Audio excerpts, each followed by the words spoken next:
कैलाश पर्वत, जहाँ साक्षात्कार शिव स्वयं निवास करते हैं। आज हम सुनेंगे वो पावन कथा जब महादेव स्वयं कैलाश पर्वत गए, जहाँ गूंज उठा डमरू का नाद और देव मुनि सभी हर हर महादेव के जयकारे लगाने लगे। तो आइए इस दिव्य कथा के माध्यम से भगवान शिव के कैलाश गमन की अद्भुत लीला का दर्शन करते हैं। ब्रह्मा जी बोले, हे नारद मुनि, कुबेर के कैलाश पर्वत पर तप करने से वहाँ पर भगवान शिव का शुभ आगमन हुआ। कुबेर को वर देने वाले भगवान शिव जब निधिपति होने का वर देकर वहाँ से अंतर्ध्यान हुए, तब उनके मन में एक विचार आया, मैं अपने रुद्र रूप में, जिसका जन्म ब्रह्मा जी के ललाट से हुआ है, जो संहारक है, कैलाश पर्वत पर निवास करूंगा। शिव की इच्छा से कैलाश जाने की इच्छुक रुद्रदेव ने बड़े जोर जोर से अपना डमरू बजाना शुरू कर दिया। वह ध्वनि उत्साह बढ़ाने वाली थी। डमरू की ध्वनि तीनों लोकों में गूंज रही थी।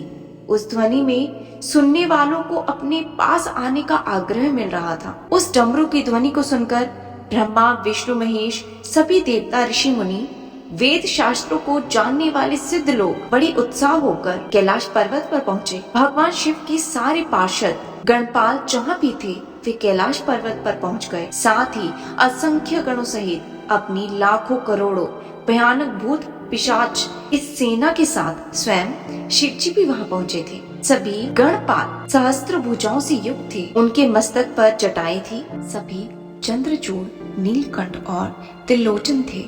हार, कुंडल तथा मुकुट से वे सुसज्जित थे।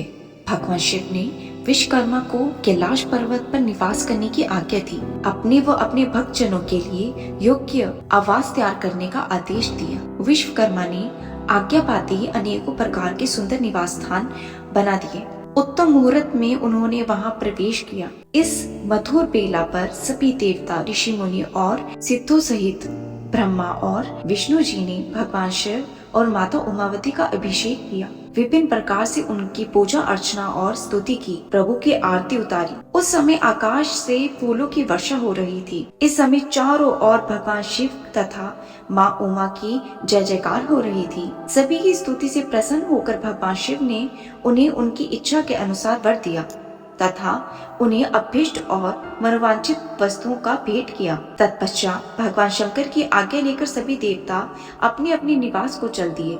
कुबेर भी भगवान शिव की आज्ञा पाकर अपने स्थान अलकापुरी को चले गए। तत्पश्चात भगवान शंभु वहां निवास करने लगे। वे योग साधना में लीन होकर ध्यान में मगन रहे। कुछ समय तक वहां अकेले निवास करने के बाद उन्होंने दक्ष कन्या देवी सती को पत्नी रूप में प्राप्त किया।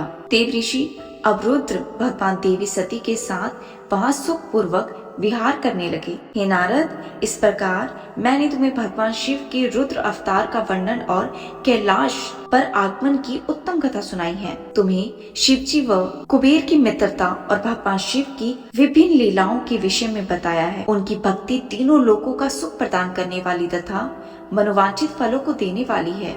इस लोक में ही नहीं, परलोक में भी सद्गति प्राप्त होती है। इस कथा को जो भी मनुष्य एकाग्रता होकर सुनता वो पढ़ता है, वह एक लोक में सुख और भोगों को पाकर मोक्ष को प्राप्त होता है। नारद जी ने ब्रह्मा जी का धन्यवाद किया, उनकी स्तुति की। वे बोले, हे प्रभु, आपने मुझ पर अमृत कथा को सुनाया है। महाज्ञानी, महातेजस्वी है। आप सभी की इच्छाओं को पूर्ण करते हैं। मैं आपका हमेशा आभारी रहूंगा। शिव चरित्र जैसा श्रेष्ठ ज्ञान आपने मुझे दिया है। हे प्रभु, मैं आपको बारंबार नमस्कार करता हूँ। ये भक्तों, भगवान शिव का कैलाश पर्वत पर गमन एक कथा नहीं है, बल्कि ये हमें याद दिलाता है कि सच्ची भक्ति से ही मोक्ष और शांति प्राप्त होती है। जो यह कथा श्रद्धा से सुनता या पढ़ता है, उसे इस लोक में सुख और परलोक में मोक्ष का फल मिलता है। तो इसलिए बोलिए, हर हर महादेव, जय भोले बाबा, जय कैलाशपति शिव शंकर।